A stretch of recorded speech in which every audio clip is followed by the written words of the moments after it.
एक समय की बात है। दूर देश में एक छोटा लेकिन घना जंगल था। पेड़ आपस में बातें करते और फूलों ने एक दूसरे को परागित किया और सभी पौधों को एक जंगल के रूप में एक साथ रहने का आनंद मिला। बसंत के एक खूबसूरत दिन की बात है। एक कैक्टस और सूरजमुखी के बीच एक चमकता हुआ बीज उगने लगा। ये बढ़ता हुआ फूल सुंदर पंखुड़ियों वाला एक भव्य गुलाब था। हेलो, मेरा नाम रोजी है। मैं कैक्टस हूँ। आपसे मिलकर अच्छा लगा। तुम्हारी पंखुड़ियाँ कितनी सुंदर है रोजी। काश मेरे पास भी तुम्हारी जैसी पंखुड़ियाँ होती।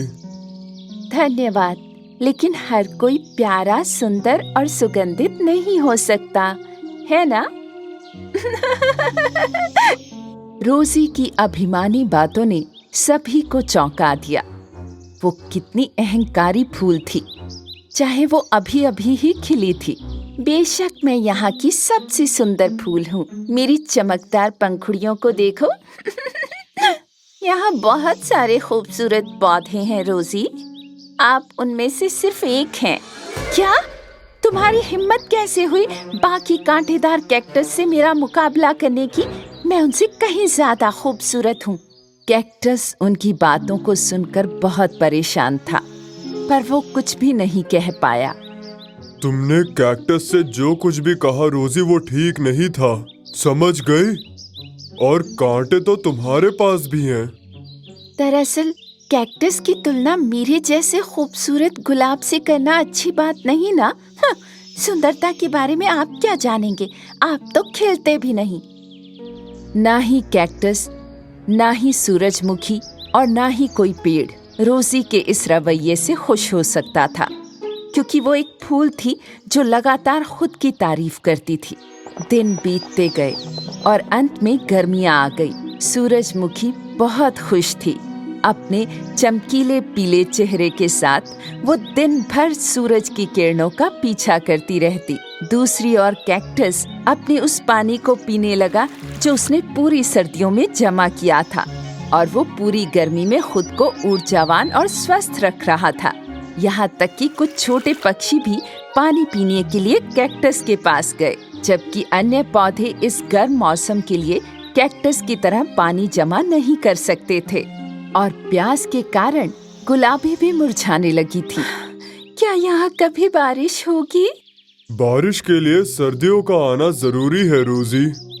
लेकिन मैं प्यास से सूखने वाली हूँ। मेरी सारी सुंदरता चली गई है। मैं मुरझा रही हूँ। तुम चाहो तो कैक्टस से मदद मांग सकती हो रोजी। रोजी ने देखा कि कैक्टस दूसरे फूलों की मदद करके खुश है, लेकिन उसे बोलने में शर्म आ रही थी, क्योंकि वो हमेशा उससे कड़वे शब्द ही कहती थी।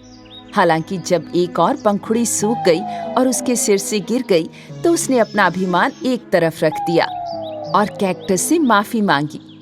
हे कैक्टस, मैंने आपको और पाइन ट्री से जो कड़वे शब्द किए, उसके लिए मुझे अफसोस है। आप दोनों इस जंगल के बहुत सुंदर और उपयोगी पौधे हैं। क्या आप मेरी मदद करेंगे? कैक्टस ने देखा कि रोजी में बदलाव आ रहा है और उसने अपना अहंकार एक तरफ रख दिया है, इसलिए उसने अपना पानी उसके साथ साझा किया। वो महसूस कर सकती थी कि जीवन एक बार फिर से उसके अंदर उगाया है और उसकी चमकीली पंखुड़ियां खिल उठी हैं।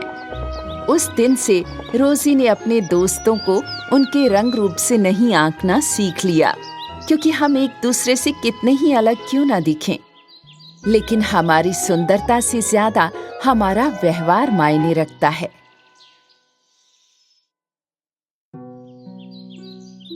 एक छोटे से फार्म में एक क्यूट सी डक फैमिली रहती थी। मम्मी डक अपने अंडों पर बैठकर उनमें से अपने बच्चों के बाहर आने का इंतजार कर रही थी। वो पूरे 7 अंडे थे। एक सुनहरी सुबह अंडों से बच्चे बाहर आने लगे। जल्द ही उनमें से 6 डकलिंग्स बाहर आ गए। डकलिंग्स अपनी इस नई दुनिया को समझने की कोशिश करते हुए क्वैक क्वैक करते हुए अपनी माँ के आसपास घूम रहे थे। पर उन अंडों में से जो सबसे बड़ा अंडा था, उसमें से बच्चा बाहर आने की बहुत कोशिश कर रहा था, पर वो बाहर नहीं आ पा रहा था और इसी वजह से मदर डक बहुत परेशान हो गई। मदर डक ने थोड़ी देर और इंतजार करने की सोची और फिर वो आखिरी 7वां अंडा फूटा। वो डकलिंग बहुत ही उलझन भरी नजरों से इधर उधर देख रहा था।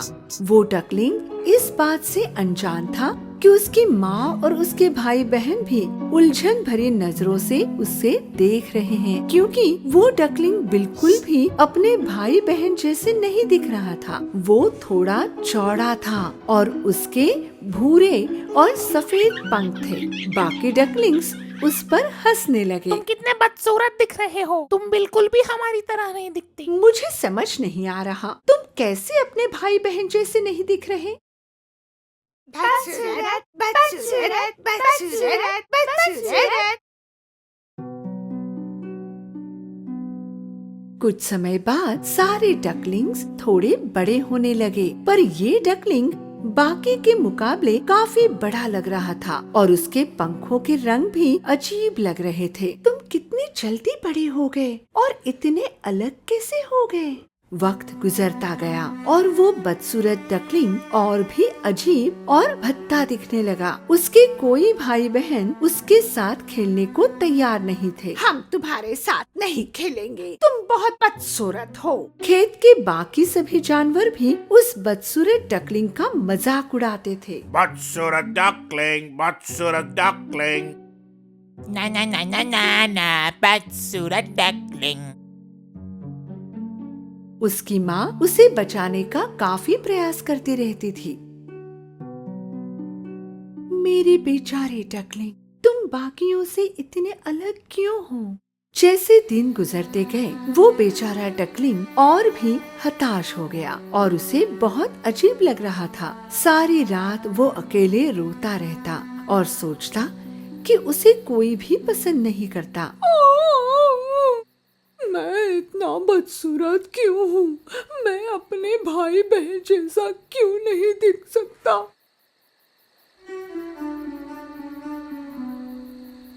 एक दिन कुछ शिकारी उस तालाब के किनारे आ पहुँचे जहाँ वे लोग रहते थे।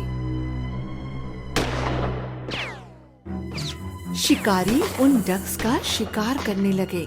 मदर डक अपने बच्चों के लिए खाना तलाश कर रही थी कि अचानक वो उन शिकारियों के चुंगल में फंस गई। उस बेचारे डकलिंग को पता ही नहीं था कि उसके माँ के साथ क्या हुआ है। वो माँ के लौटने का सुबह तक इंतजार कर रहा था।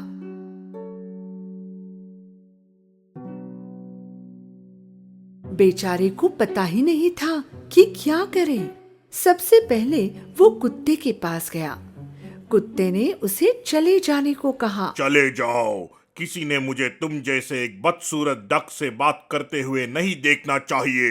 कुछ देर बाद वो मुर्गी के पास गया, पर उस मुर्गी ने भी उसका मजाक उड़ाया। मैं भी तुमसे अच्छी दिखती हूँ। बदसूरत डकलिंग बहुत ही उदास हो गया था। किसी को भी मैं यहाँ नहीं चाहिए। अगर मेरी माँ वापस नहीं आती है तो मेरे इस खेत में रहने की कोई वजह नहीं दिख रही।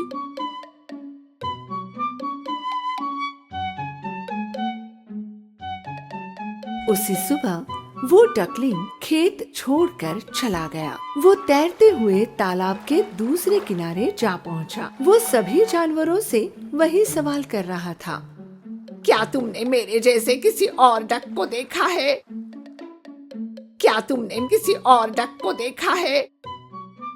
तुमने मेरे जैसे किसी और डक को देखा है? उसे सबसे एक ही जवाब मिला। उन्होंने इतना बदसूरत डक पहले कभी नहीं देखा। बेचारे डकलिंग ने अपनी यात्रा तय की और दूसरे तालाब में जा पहुंचा। वहाँ भी उसने वही सवाल सबसे पूछा। तुम्हें यहाँ नहीं रहना चाहिए। यहाँ पर आसपास बहुत शिकारी हैं। तुम तुरंत यहाँ से चले जाओ। जाओ। बदसूरत डकलिंग वहाँ से निकल गया। जल्द ही वो एक और तालाब में जा पहुंचा। इस बार वहाँ पर कोई भी नहीं था, वो अकेला ही था। अगर किसी को भी मैं पसंद नहीं हूँ तो मैं यहीं पर छुप कर रहता हूँ पूरी जिंदगी। महीने गुजरते गए। अकेले होने के बावजूद वो बहुत खुश था। एक दिन उसने देखा कि सफेद लंबी गर्दन वाले पक्षियों का एक झुंड दक्षिण की तरफ बढ़ रहा था। बदसूरत डकलिंग प्रशंसा से उनकी तरफ देख रहा था। कितने खूबसूरत है ये, काश मैं उनकी तरह दिखता। सर्दी का मौसम आ गया और बर्फ गिरने लगी। बदसूरत डकलिंग को पहली बर्फ गिरने की नजारे से प्यार हो गया। खेलते हुए वो पूरा बर्फ से ढक गया। काफी बर्फ गिरने की वजह से उसे खाना ढूंढने में दिक्कत हो रही थी, इसलिए वो चलता ही जा रहा था खाने की तलाश में। वो ठंडी से कांप रहा था और थका हुआ भी था। वो एक किसान के पास पहुंचा। किसान को उस पर तरस आया और उसने उसे अपना जैकेट दिया। बेचारा डक, तुम कितने ठंडे पड़ गए हो। मैं तुम्हें घर ले जाकर तुम्हारी देखभाल करूंगा तुम्हारे बड़े होने तक।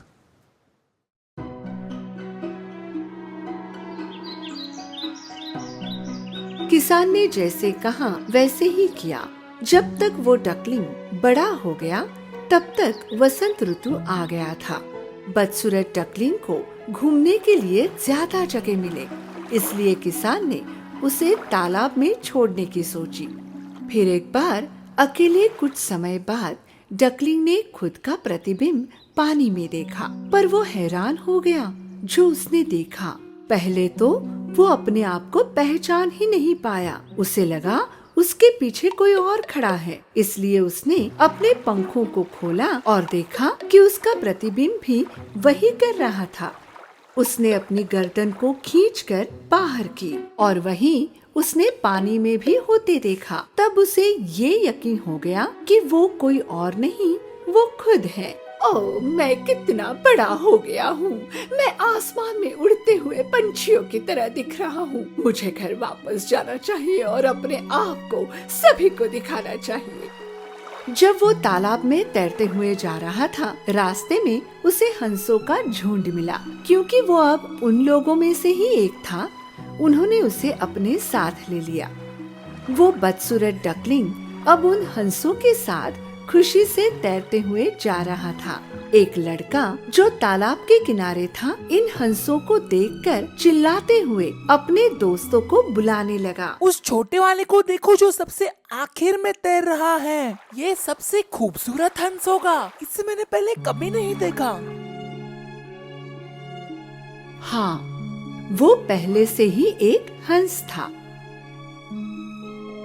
दुर्भाग्य से वो अंडा बाकी डक्स के अंडों के साथ मिल गया था।